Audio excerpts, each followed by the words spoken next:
Two of the most powerful companies on Earth are locked in a war. Not for money, not for land, but for a kind of mind. They are racing to build a machine that can think like us, or beyond us. The prize is called artificial general intelligence. Whoever wins may reshape the world. This is the story of that war. On one side, a giant that ruled AI for a decade. On the other, a tiny rebel lab that lit the spark. This is OpenAI versus Google. To understand the war, you must first understand the giant. For years, Google owned artificial intelligence. It hired the brightest minds on the planet and paid them fortunes. In 2014, it bought a mysterious British lab named DeepMind. DeepMind was led by a quiet chess prodigy named Demis Hassabis. In 2016, DeepMind built a machine that played the ancient game of Go. Experts said no computer could master Go for decades. They were wrong. The machine crushed the world's greatest human champion, 4 games to 1. The world gasped. Google looked unstoppable. AI belonged to the giant. Then, in 2017, Google's own researchers published a quiet little paper. Its strange title, "Attention is All You Need." It introduced a new design for AI called the Transformer. The Transformer could learn language by devouring oceans of text. It was the key that would unlock modern artificial intelligence. Here is the great irony of our whole story. Google invented this key, and Google would leave it lying on the table for a rival to pick up. Back in 2015, a small group of people watched Google's rise with dread. They feared one company might control a power greater than nuclear weapons. If artificial general intelligence arrived, they wanted it to belong to everyone. Among them was a restless billionaire, Elon Musk, and a soft-spoken young investor named Sam Altman. Together, they hatched a bold, almost reckless idea. They would build a rival, a lab to keep the giant in check. In December 2015, they founded a non-profit and named it OpenAI. Its promise was radical: build safe AI and share it with the world. No shareholders to please, no giant to serve, just a mission. They gathered brilliant misfits the giants had overlooked. Chief among them, a soft-spoken genius named Ilya Sutskever. But a mission does not pay for supercomputers, and AI is hungry for power. The little rebels were about to learn how brutally expensive this war would be. By 2018, cracks appeared. Elon Musk clashed with the others and walked away. His money left with him. OpenAI was suddenly desperate for cash. To survive, they made a fateful choice. The non-profit birthed a for-profit arm. Their purity was compromised, but now they could raise real money. Then in 2019, a giant of a different kind came knocking. Microsoft. Microsoft poured in $1 billion and its vast computing power. The rebel now had a war chest. The real fight could finally begin. With Microsoft's power, OpenAI fed the Transformer everything humans had ever written. Their creation learned to predict the next word, and in doing so, to talk.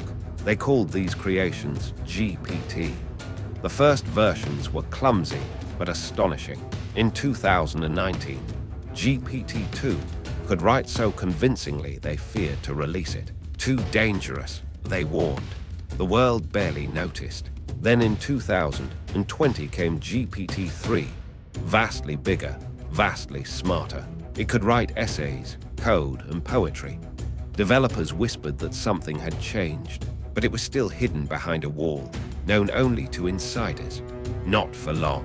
On the 30th of November, 2022, OpenAI did something almost careless. They wrapped their machine in a simple chat box and set it free. They called it ChatGPT. They expected a modest experiment. What happened next broke every record in history.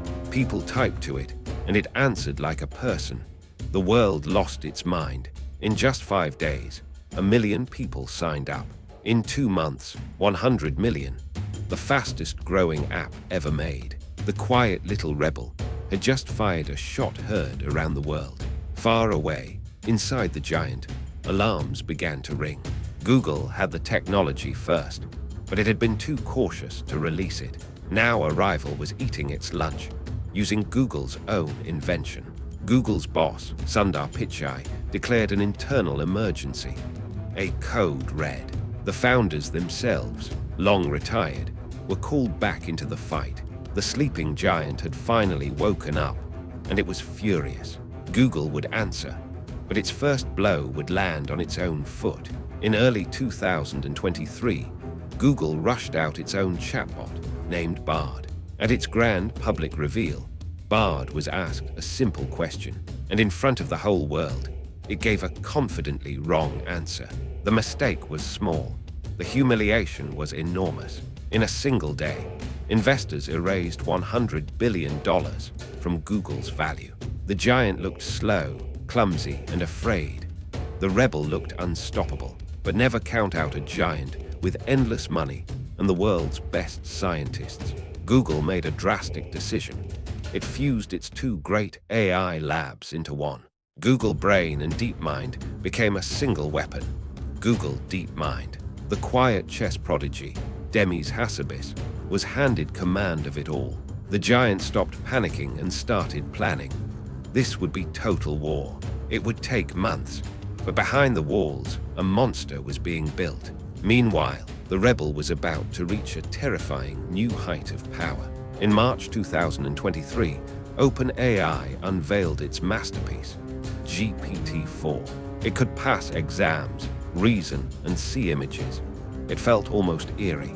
Microsoft wove it into everything: its search engine, its office, its code.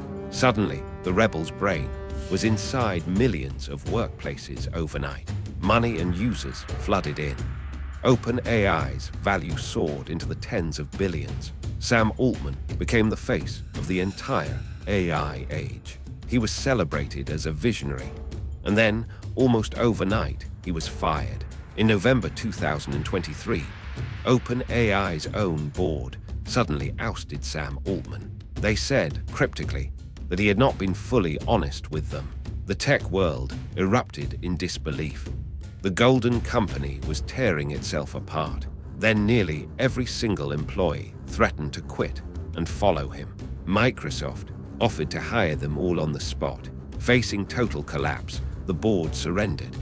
In 5 wild days, Altman returned. He came back stronger than ever, his grip on the company now absolute.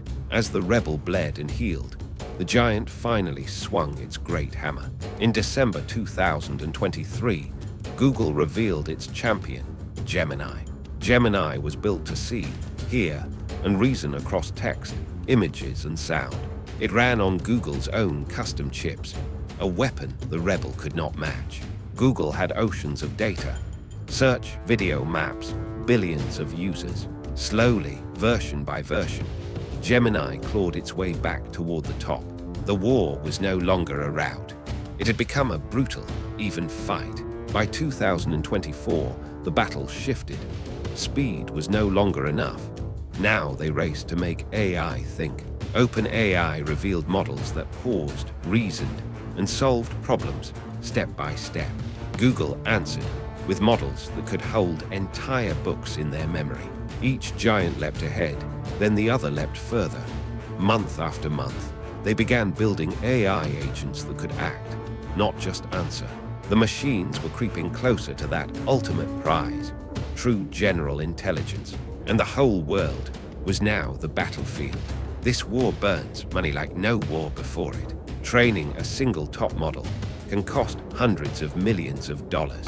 They fight over scarce computer chips as if they were gold. They fight over a handful of the world's rarest scientists. They pour billions into power plants just to feed their hungry machines. The stakes are almost beyond imagining. Perhaps the future of every industry on Earth. Neither titan can afford to lose, so neither one will stop. And so, here in our time, the war rages on, closer than ever.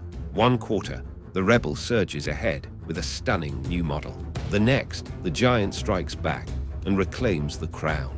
Others have joined the fray, But these two remain the fiercest rivals. Each release sends shockwaves through markets, workplaces, and lives. And somewhere ahead, in the mist, the true prize still waits.